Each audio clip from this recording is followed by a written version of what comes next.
સમાંતર શ્રેણી 8 3 -2 ના પ્રથમ 22 પદનો સરવાળો શોધવાનો છે. કેટલા? તો સમાંતર શ્રેણી 8 3 -2 ના પ્રથમ 22 પદોનો સરવાળો શોધવાનો છે. હવે આપણને ખબર છે કે શ્રેણીની અંદર આપણે જોઈએ તો શું જોવું પડશે? તો પ્રથમ પદ આપણે જોવું પડશે. તો શ્રેણીનું પ્રથમ પદ કેટલું છે? તો કે 8. એ બરાબર 8 મળશે. સામાન્ય તફાવત ડી એટલે કે બીજા પદમાંથી પ્રથમ પદને બાદ કરો તો આપણને મળશે. એટલે કે 3 - 8 3 - 8 બરાબર કેટલા મળશે? તો -5 મળશે. કારણ કે 3 નાની સંખ્યા છે અને 8 મોટી સંખ્યા છે. તો નાની સંખ્યામાંથી મોટી સંખ્યા જાય ત્યારે શું મળશે આપણને? c નો માઇનસ મળશે, એટલે -5. અને કેટલા પદોની વાત કરી છે? તો કે 22 પદો.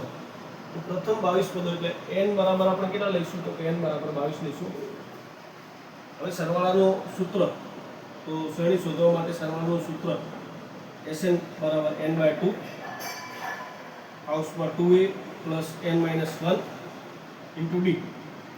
તો આ જે સૂત્ર છે સરવાળાનું, Sn બરાબર n/2 હાઉસમાં 2a plus n-1 into d. કેટલા પદોની વાત કરી છે? કે 22 પદો. તો n ની જગ્યાએ 22 મૂકીશું. અહીં 22 / 2 થઈ જશે, કારણ કે n ની જગ્યાએ કિંમત મૂકી. હવે 2a ની કિંમત કેટલી હતી? કે 8. તો 2 × 8 થશે. n ની કિંમત મૂકીશું 22, તો 22 - 1. અને d ની કિંમત કેટલી હતી? તો કે -5.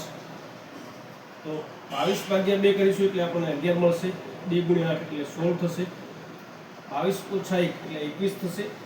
અને ગુણાકારમાં -5 છે. 21 × -5 એટલે -105 થશે. તો અહીં પ્લસ છે પણ પ્લસ ગુણ્યા માઇનસ થઈ જશે, એટલે -105 થશે. 16 - 105, 16 - 105 તો સીધું આવડે તો બરોબર, નહીં તો બાદબાકી કરવાની. શું કરવાની? 105 - 16 કરી દેવાના. 105 - 16 કરે એટલે 89 મળ્યા. પણ કરવાના શું હતા? તો 16 - 105 કરવાના, એટલે ચિહ્ન આપણે શું મળશે? માઇનસ મળશે. તો આ ખાસ ધ્યાનમાં રાખવાનું છે કે 16 - 105 કેટલા મળે? -89. બીજા શબ્દોમાં કે નાની સંખ્યામાંથી જ્યારે મોટી સંખ્યા બાદ થાય ત્યારે ચિહ્ન માઇનસ જ મળશે. તો હવે આપણે શું કરીશું કે 11 અને -89 નો ગુણાકાર કરીશું. 11 અને -89 નો ગુણાકાર. તો એ 89 × 11 કરી નાખીશું. તો આપણે આ ગુણાકાર આપણે જોઈશું કે આપણને કેટલો મળશે? કે 979 મળશે. તો 11 × -89 એટલે 979 કેવા મળે? તો માઇનસ. તો આથી આપેલ સમાંતર શ્રેણીના પ્રથમ 22 પદોનો સરવાળો આપણને કેટલો મળશે? તો કે -979 થાય. તો આ રીતે આપણે આ દાખલાને આપણે ગણી શકાય છે. અને હાલમાં આપણે કહેવાય કે 2026માં પણ પૂછાઈ ગયેલો છે.